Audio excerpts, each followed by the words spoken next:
Magandang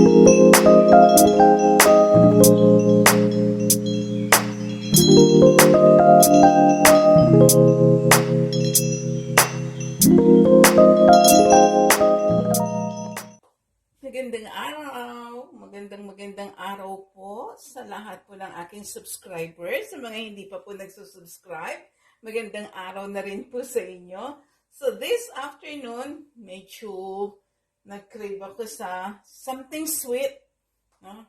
So sana gagawa po ako ng spasol pero kulang yung ingredients ko, wala akong gata.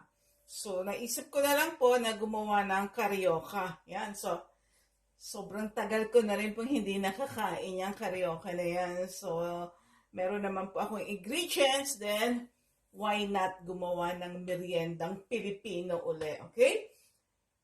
I guess magugustuhan ito ng inyong mga anak. Alam niyo naman yung mga bata kapag ka-sweet, gustong-gusto nila. Okay? Alam niyo yung apo ko, yung turon na maraming sugar, gustong-gusto po niya yon. Yan. So, ang bata pagka yung mga sweet, hindi nila yan nire-reject. So, this time, gawa po tayo ng carioca. Okay? So, simple lang po ang ating mga ingredients para po sa ating carioca. Siyempre, meron po tayong glutinous flour.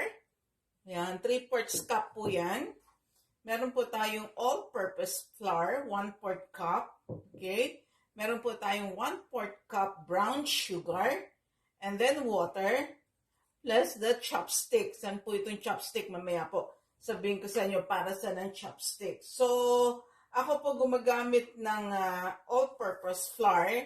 Sinasamahan ko po ito ng glutinous rice flour para hindi po siya masyadong madikit or mahirap kainin. Okay? So, samahan natin ng all-purpose flour. Okay?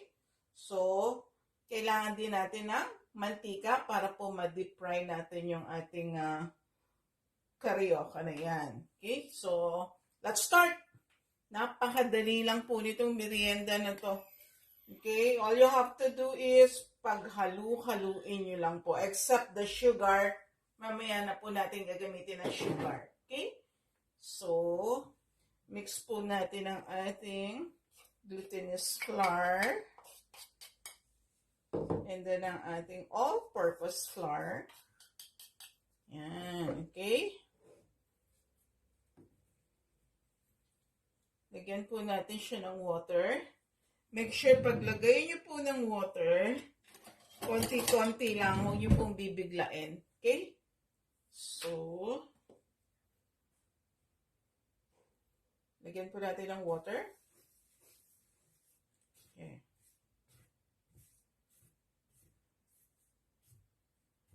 Okay. Guess kulang pa. So kayo po, ano po merienda nyo? Ano po balak yung ilutuin for the kids? Sabado po ngayon, wala silang mga online studies, online school. So dapat meron kayo naka-prepare na snack for the kids. So, ito po, pwede nyo siyang gawin. Napakadali lang po.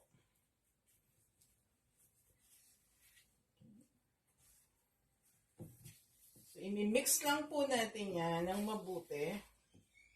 Hanggang sa magdikit-dikit lang po siya. Okay. So, malinis na po ang kamay ko. Ininid ko na po siya. Okay?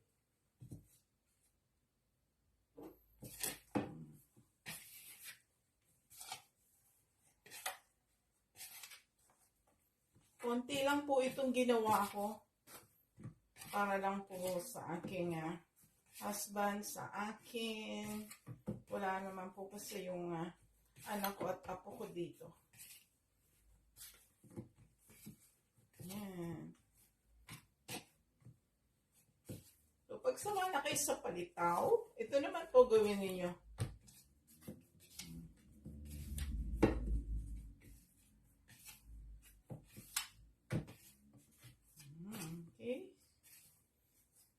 So, pag nanid nyo na po siya ng mabuti,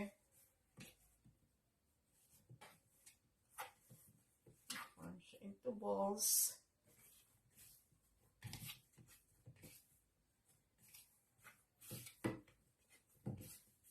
Yan. So, okay na po siya, no? So, ang gagawin natin next is i-form po natin siya into balls. Okay? So, kuha po kayo ng inyong measuring spoon. Yan. So, kuha ko ng 1 tablespoon. Yan. Okay? Ganyan po. 1 tablespoon. All you have to do is roll. Yan. So, pag bilog na po siya, smooth na, like this. Ito po ang use ng chopstick. So, bubutasan po natin siya sa gitna. Yan. Palagusin nyo po. Yan. Yan. So, dapat po may butas. Yan. Yan. So, kita nyo po yung butas. Okay.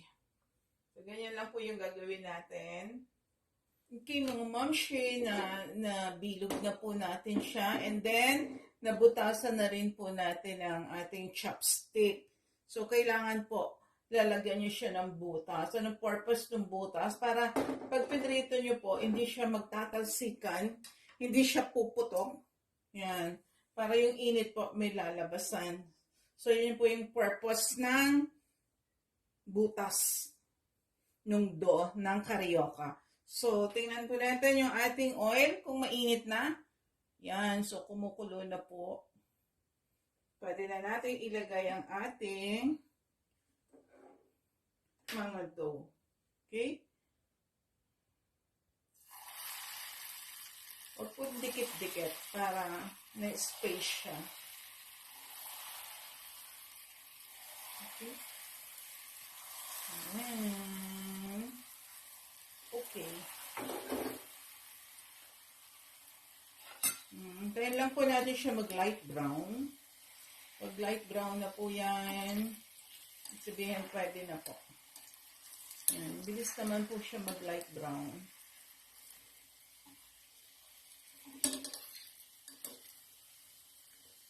Okay. Yan. So, i-light brown lang natin kasi mamaya iditip pa uli natin siya sa oil na merong caramelized sugar.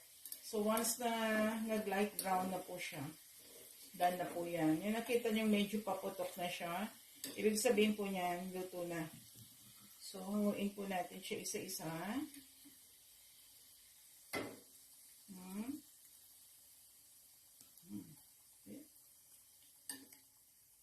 Ayan, ganyan kasimple lang po yan. Matutuwa po yung inyong mga anak. Alam niyo, nakikita ko tong Carioca na to, no? Tinitinda ng mga street vendor na nakalagay sa isang bilao. Punong-puno yung bilao nila. Di ba? Ang ganda po tingnan. So, napakabilis lang po nitong gawin. Pwede nyo din pong gawin itong pangkabuhayan. Labas kayo ng table, just sa gate ninyo or sa labas ng pinto.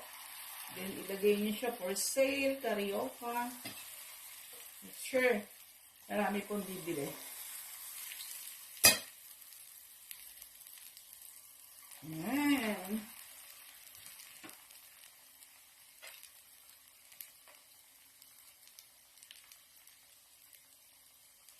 Okay, hanguin na po natin siya.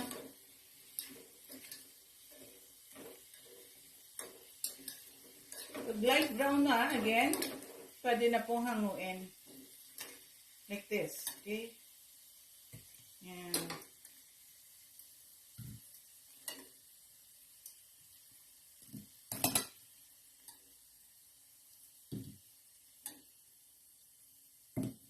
Mag-prepare din kayo ng barbecue stick. Kung wala naman po kayong barbecue stick, tulad ko, wala po akong available na barbecue stick ngayon, you could use toothpick.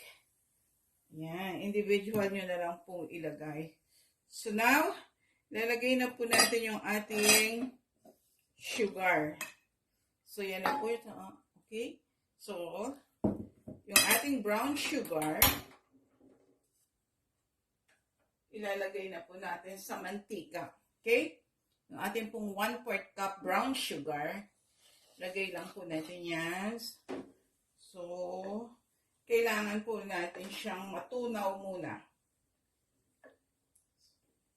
So, tunawin nyo lang po siyang mabuti hanggang mag-caramelize po bago po natin ididip yung ating pinrito na carioca. Hintayin lang po natin siya mag-caramelize.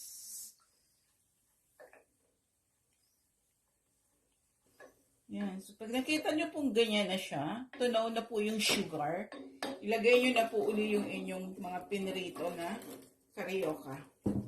Okay? Tapos, haluin nyo pong mabuti para yung pong sugar is kumapit dun po sa ating carioca. Nakikita nyo po, nag-coat na po yung ating sugar doon sa dough. Yan. Napakabilis, hindi po ba? So, pero ng merienda yung inyong mga chikiting. So, pag na-coat na po lahat, pwede nyo na pong hanguin. Okay? Yan. Coated na po siya ng sugar. Kita nyo? Hindi po ba? Yan. So, hanguin na po natin siya isa-isa. Okay, mga mami, ito na po ang ating finished product na carioca. Diba? So, napakabilis lang po natin gawin. And at the same time, masarap, nakakabusog para po sa ating mga kids. Okay? So, once again, kung bago po kayo sa aking channel, please do subscribe naman po. Okay? Maraming pong salamat sa mga nag-subscribe na. Sa hindi pa, please mag-subscribe po kayo sa aking channel. Okay? So, happy merienda everyone. And I hope magustuhan ito ng inyong mga chikiting. Okay, maraming salamat po for joining me sa napakabilis na paggawa natin ng merienda. Once again, this is Mami G. Bye for now and God bless.